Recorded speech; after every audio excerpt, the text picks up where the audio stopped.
गरीबों के घर नवरात्र का व्रत।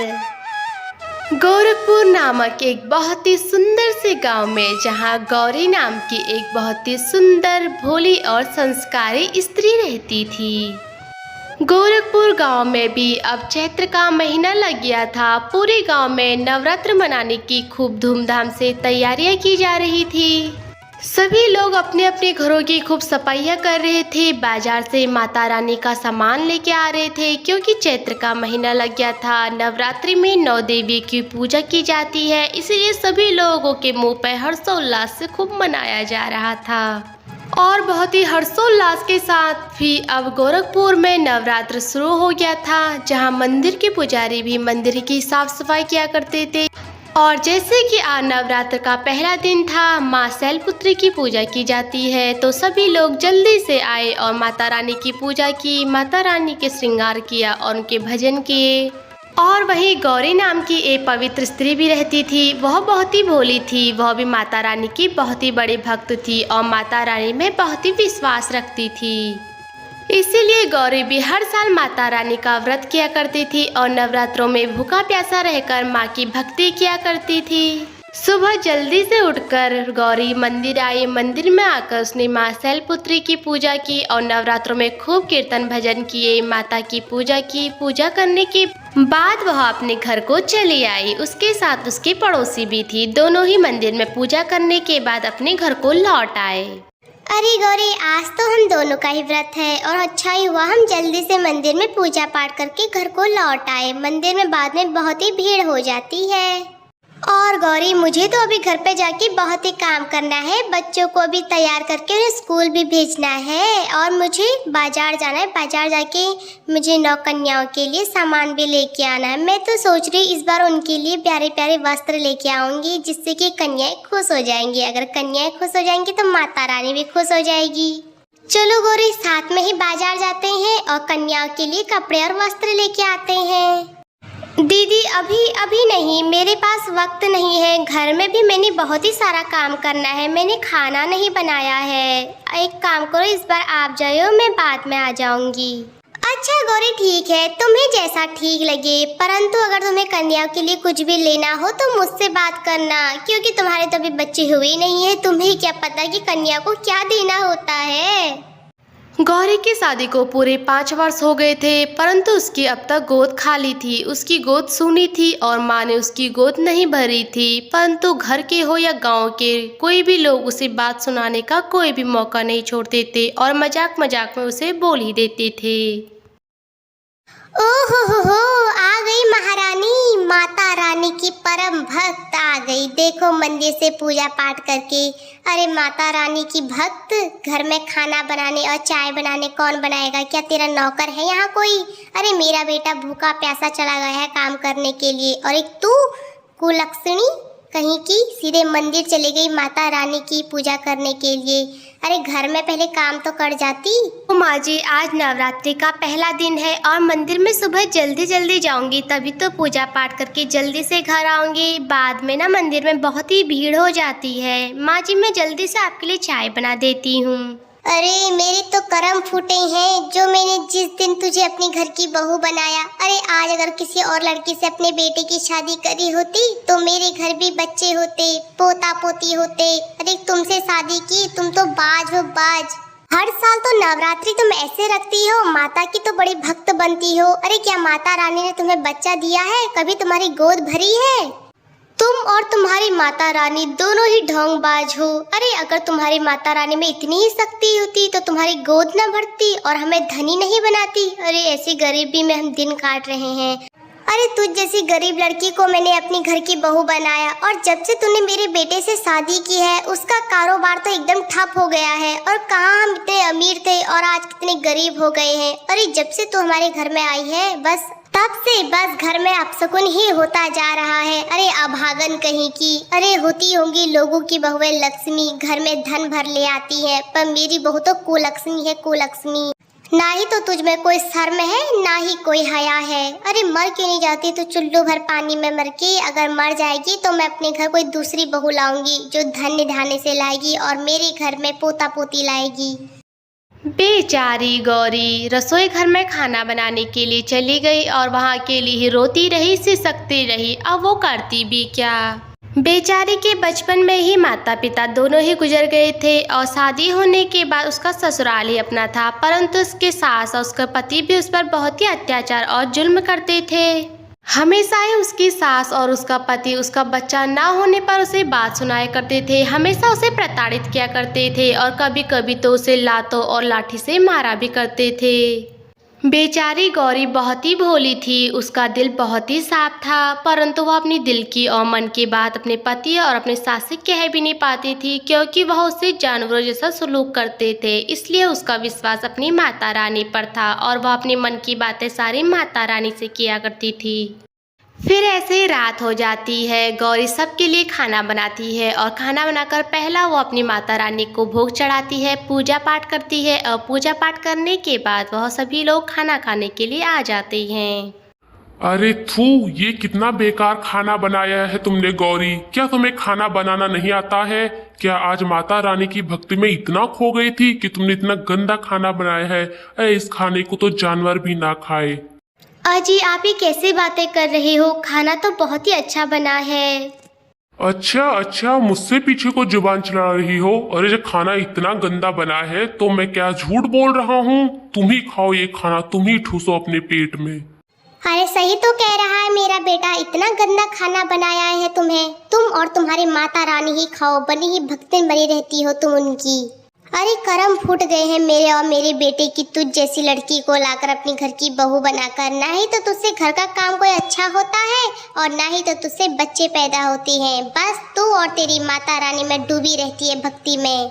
और ऐसे ही एक दो नवरात्रों में ही उसके पति और उसकी सास उसे बहुत ही परेशान करते हैं, उसे टॉर्चर करते रहते हैं कि वह माता की भक्ति में लगी रहती है, परंतु उसका कोई भी बच्चा नहीं है। और फिर गौरी भी घर का सारा काम करने के बाद दुखी मन से रोते हुए सो जाती है और फिर अगली सुबह वह फिर से मंदिर के लिए जाती है और वहाँ पूजा आरती करती है। मैं तो आरती उतारूं रे, जय जय संतोषी माता रे, नवरात्रों में नव दुर्गा की पूजा मैं करती हूँ। नवरात्रों की नव दिव्या, आपको तो सब पता ही है ना मेरे बारे में। मुझे ऐसा कुछ भी नहीं है। मेरी सास और मेरे पति मुझ पर बहुत ही जुल्म करते हैं। अब मेरा कोई बच्चा नहीं हुआ तो उसमें मेरी क्या गलती है? माता रानी अब मैं क्या करूं? मुझे कोई तो रास्ता दिखाओ। बेटी गौरी, तुम चिंता क्यों करती हो? अरे तुम तो बहुत ही भोली और अच्छी हो। देख लेना, इन्हीं नवरात्रों में माता रानी तुम्हें खुशियाँ देगी और तुम्हारी गोद भर देगी। तुम चिंता क्यों करती हो? हाँ पंडित जी, मैं माता रानी की बहुत ही बड़ी भक्त हूँ और आज तक मैंने कभी माता रानी से कुछ नहीं मांगा है, पर आज मैं उनसे मांग रही हूँ कि मेरी गोद भर दो, मेरी भी झोली भर दो। हाँ बेटा, अवश्य माता रानी तुम पर अपनी कृपा बनाए रखेंगी। अब ये ठीक है, तुम अपने घर पर जाओ और माता रानी की भक्ति करो। अजी सुनते हो, मैं माता रानी की पूजा करके मंदिर से आ रही हूँ और आज नवरात्रि का 8वां दिन है और कल 9वां दिन है। मुझे कन्याओं को अपने घर पर भोजन खिलाना है, इसलिए आप मुझे कुछ पैसे दे दीजिए जिससे कि मैं बाजार से कुछ राशन और उनके लिए कुछ सामान लेके आ सकूँ। सुनो गौरी, मुझे तुम्हारे इन फालतू के कामों के लिए पैसे नहीं हैं। अरे एक तो ऐसे ही मेरे कारोबार नहीं चल रहा है और ऊपर से तुम्हारी भक्ति के चक्कर में कभी राशन लेके आओ, कभी कन्याओं के लिए सामान लेके आओ। मेरे पास तुम्हें देने के लिए एक फूटी कौड़ी भी नहीं है। अरे खुद का तो तुमसे बच्चे हो नहीं रही है और दूसरे के कन्या को खाना खिलाना चाहती हो। अरे मेरे पास इतने पैसे नहीं है तुम्हारे फालतू कामों के लिए। अब जाओ जल्दी से हमारे लिए खाना बनाओ, भूख लगी है। तुम्हारी भक्ति के चक्कर में बस हम भूखे ना रह जाए। अब जाओ यहाँ से। अपने पति की ऐसी बातें सुनकर गौरी बहुत ही दुखी हुई और वह दुखी मन लेकर अपनी रसोई में खाना बनाने के लिए आ गई और वह करती भी क्या, अपने पति से वह कुछ बोल भी ना सकी। और वही उसके पति और उसकी सास आपस में बात कर रहे थे। बेटा, मुझे तो लगता है इस जन्म में मुझे पोता पोती खेलने के लिए नहीं मिलेंगी, इसलिए मैं सोच रही हूँ कि क्यों ना हम गौरी को इस घर से बाहर निकाल दें और तुम्हारी शादी एक दूसरी लड़की से कर दें। हाँ माँ, सोच तो कब से मैं भी यही रहा था, पर बोलने की हिम्मत नहीं हुई आपसे। अरे ना ही तो इससे घर का कुछ काम होता है और ना ही इससे कोई बच्चा पैदा होता है। अरे हमारा घर ऐसे ही थोड़ा ना रहेगा, मुझे भी तो अपना घर का वंश बढ़ाना है। इसलिए माँ, मेरे दिमाग में एक उपाय आ रहा है। अरे मैं सोच रहा हूँ कि कल तो नवरात्रि का 9वां दिन है और घर में कन्याएं खाना खाने के लिए आएंगी। क्यों ना हम खाने में नींबू मिला दे, जिससे कि इसका व्रत खंडित हो जाएगा और माँ इससे गुस्सा हो जाएगी। अरे बेटा, खाने में नींबू क्या, मैं तो बोल रही हूँ खाने में थोड़ा जहर मिला देते हैं। अरे हमारा क्या जा रहा है। अरे जब ये कन्या को खाना देगी तो वो खाना खाकर वे बच्चे हो सकता है मर जाए, और अगर वे मर जाएंगी तो उनके माता पिता आएंगे और इस गौरी को घर से बाहर निकाल के अरे इसको तो पूरे गांव में नचवाएंगे, इसे पत्थर मारेंगे और इसकी बदतर मौत होगी। हाँ माँ, ये उपाय सही रहेगा। अरे इससे ना ही तो हमारे हाथ में कोई पाप लगेगा और ना ही कुछ होगा, गांव वाले ही इसे सजा देंगे। और ऐसे ही दोनों माँ बेटे अपनी बहू को मारने की साजिश करते हैं और उसका व्रत को खंडित करने की कोशिश करते हैं। और फिर ऐसे ही वो रात भी गुजर जाती है और नवरात्रि का अब 9वां दिन भी आ जाता है, जिस दिन माँ सिद्धिदात्री की पूजा की जाती है और साथ ही 9 देवियों की पूजा भी की जाती है। माँ, आज नवरात्रि का 9वां दिन है, यानी कि आखिरी दिन है, और आज मैं आपसे एक विनती करना चाहती हूँ। आज तक माँ मैंने आपसे कुछ नहीं मांगा है, पर आज मैं आपसे मांगती हूँ कि मेरी झोली भर दो, मेरा घर बसने दो, मेरा घर उजड़ने मत दो। माँ, मेरा इस संसार में आपके अलावा है ही कौन। मैं आप पर ही विश्वास करती हूँ और आपकी ही परम भक्त हूँ और हमेशा ही आपकी ही पूजा करती हूँ। माँ, अगर मैंने इन नवरात्रों में आपकी पूजा में कोई भी गलती की हो तो मुझे माफ़ कर देना। और मैं तो कन्याओं के लिए कुछ ला भी नहीं पाई क्योंकि मेरे पास पैसे ही नहीं थे। माँ, मुझे माफ़ कर देना। अगर मुझे कन्याओं के व्रत में उनको खाना खिलाने में कोई भी कमी रह जाए तो मुझे माफ़ कर देना। और माँ, हमेशा अपना आशीर्वाद मुझ पर बनाए रखना। गौरी के इतनी स्वच्छ मन और साफ दिल से सुनी हुई बातें माँ ने सुन ली और उसको आशीर्वाद रूप में एक फूल दिया। फूल को माँ का आशीर्वाद समझकर गौरी बहुत ही खुश हुई और जल्दी से कन्याओं को पूजा करने के लिए, कन्याओं को खान पान कराने के लिए तैयारियां करने लगी। और वहीं उसका पति और उसकी सास उसका व्रत खंडित करने के लिए रसोई घर में जाते हैं और उसके बनाए हुए भोग में नींबू का रस और जहर मिला देते हैं, जिससे कि उन कन्याओं की मृत्यु हो जाए। और वहीं गांव के लोग भी गौरी को अपशगुन और अभागिन मानकर अपनी कन्या को उसके घर नहीं भेजा। उसके घर सिर्फ 2 ही कन्याएं आई, परंतु गौरी को इस बात का कोई भी दुख नहीं हुआ। वह इसमें खुश थी कि उसके घर 2 कन्याएं आई। गौरी ने माता नौ दुर्गा की पूजा करने के बाद उन्हीं 2 कन्याओं की 9 बार पूजा की और उन्हें भोग लगाया। कन्याओं की पूजा करने के बाद उन्हें भोग लगाने के बाद जैसे ही कन्याओं ने वह खाना खाया, उन्हें कुछ भी नहीं हुआ और वो 2 माता रूपी 2 कन्या गौरी के हाथ से खाना खाकर उसकी पूजा को सफल करके उसे आशीर्वाद देकर अपने अपने घरों को चले गए, जिससे कि गौरी बहुत ही खुश हुई और उसकी पूजा सफल हुई। परंतु वहीं उसकी सास और उसका पति दोनों ही एक पर कोढ़ पड़ गया था और एक की मृत्यु हो गई थी। माँ जी, ये तुम्हें क्या हुआ? विक्रम जी, आपको ये क्या हो गया? ये कैसे हो गया? विक्रम जी, आप कहाँ? क्या हो गया आपको? ये कैसे हो गया? और माँ जी, आपके शरीर में ये कोढ़ कैसे हो गया? अपने बेटे की ऐसी मृत्यु देख और खुद पर कोढ़ होता देख अब उसकी सास को अपनी गलती का एहसास हुआ और उसने अपनी बहू से माफी मांगी।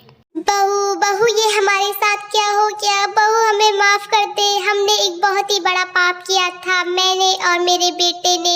हमने उस खाने में जहर मिला दिया था जो कि उसे कन्याएं खाएंगी और कन्या खाएंगी तो उनकी मृत्यु हो जाएगी। हम दोनों ने सोचा कि अगर इन कन्याओं के माता पिता यहाँ आएंगे और देखेंगे कि उनकी कन्याएं अब मर चुकी हैं तो पूरे गांव वाले तुम्हें घसीट के ले जाएंगे और तुम्हारी बदतर मौत करेंगे और तुम्हें मार देंगे, जिससे कि मैं अपने बेटे की शादी दूसरी लड़की से कर अपने घर में पोता पोती खिलाऊंगी। परंतु ऐसा कुछ नहीं हुआ। बहू, मुझे माफ कर दो। हमने बहुत ही बड़ा पाप किया है, जिससे कि माता रानी ने अपनी ही शक्तियों से उस जहर वाले खाने को बदल दिया और उस जहर वाले खाने को हमने बदल दिया और कन्याओं के लिए अच्छा खाना बन गया। अरे माँ जी, तुमने इतना बड़ा पाप किया। अरे अगर तुम्हें मैं नहीं चाहिए थी तो मुझे बता देते, पर तुमने जो कन्याओं के लिए जहर के खाना बनाया था वो तो सही ना था ना। वो तो एक बहुत ही बड़ा पाप था। मैं यहाँ से चली जाती और तुम दूसरी लड़की से अपने बेटे की शादी कर लेते। इतना बड़ा पाप करने के बाद आप कहती है कि मुझे माफ़ कर दो। मैं तो आपको माफ़ कर भी दूँ, पर मेरी दुर्गा माँ, मेरी संतोषी माँ, मेरी नव दुर्गा माता तुम्हें कभी माफ़ नहीं कर पाएगी शायद। परंतु गौरी को अपने पति और अपनी सास की ऐसी दशा देखी नहीं गई और उसे अपनी सास और अपने पति पर बहुत ही दया आ गई। इसलिए उसने अपनी माता से भीख मांगी, उनसे दया मांगी, उनसे माफ़ी मांगी और उन्हें कहा कि वह अपने पति और मेरे सास को ठीक कर दें। गौरी माता की परम भक्त थी, इसलिए माता रानी को गौरी की बातों पर से दया आ गया और वह उसे आशीर्वाद देने के लिए वहाँ पर दर्शन दे दिए। और माता ने गौरी और उसकी सास और उसके पति से कहा, गौरी देखो, मैंने तुम्हें दर्शन दे दिए हैं। तुम ही मेरी परम भक्त और सच्ची भक्त हो। तुम्हारे दिल में कोई छलावा नहीं है, परंतु तुम्हारे पति और सास ने तुम पर इतने अत्याचार किए और तुम्हें इतना मारा है कि मुझे अवतार लेना ही पड़ा। और यहाँ तक कि तुम्हारे पति और तुम्हारी सास ने तुम्हें मारने की कोशिश की, तुम्हारे नवरात्रों का व्रत खंडित करने की कोशिश की और कन्या को भी जहर देकर मारने की कोशिश की। और जब जब संसार में पाप बढ़ता जाता है तब मैं अवतार ले लेती हूँ और तुम्हारे घर में भी तुम्हारी सास और तुम्हारे पति का पाप ही बहुत ही बढ़ता जा रहा था। उन्होंने तो अपने पाप की सारी हदें आज पार कर ली थी। इसलिए बेटी, जो दूसरों के लिए खड्डा खोदता है वह उसमें खुद ही पड़ जाता है। जैसे उन्होंने कर्म किए हैं उन्हें वैसा ही फल मिल गया है। माँ जी, मैं तो आपकी परम भक्त हूँ। मैं चाहती हूँ कि आप मेरे पति और मेरी सास को ठीक कर दें। मैं आपसे विनती करती हूँ, हाथ जोड़कर प्रार्थना करती हूँ कि मेरे पति को मृत्यु से वापस लेके आ जाओ और मेरी सास का कोढ़ ठीक कर दो।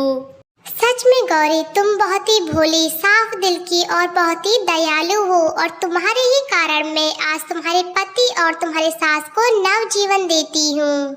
ऐसा कहने के बाद माँ दुर्गा को गौरी पर बहुत ही दया आ गई और उन्होंने उसके पति को नवजीवन दिया और उसकी सास का कोढ़ ठीक कर दिया। और दोनों को ही नवजीवन देने के बाद माँ ने गौरी से कहा, पुत्री गौरी, तुमने आज तक मेरी बहुत ही पूजा की है, निष्भाव से, निश्चल होके और साफ दिल से, और तुम बहुत ही दयालु हो। इसलिए तुमने आज तक जो भी सब्र किया है, मेरी पूजा की है, उसका मैं तुम्हें फल दूंगी। और देखो, आज से मैं तुम्हारी गोद भरती हूँ। अब देख लेना, आज के 9 महीने बाद तुम्हारे घर एक कन्या होगी। वह कन्या में स्वयं ही नव दुर्गा का रूप होगा। वह बहुत ही सर्वगुण संपन्न, सुंदर और संस्कारी होगी। वह कन्या हर काम में निपुण होगी और बहुत ही कार्यरत होगी अपने जीवन में। इसीलिए उसका नाम तुम लक्ष्मी रखना। माँ दुर्गा की ऐसी बातें सुनने के बाद गौरी, उसकी सास और उसके पति बहुत ही खुश होते हैं। माता रानी, मैं आपका कैसे धन्यवाद करूं। आपने मुझ पर इतनी कृपा की, अपना आशीर्वाद दिया और मेरी गोद भर दी। मैं 5 सालों से बहुत ही परेशान थी, पर आपने मेरी सुनी गोद को भर दी। अब मेरे घर में भी खिलखिलाती, महकती हुई एक कन्या होगी।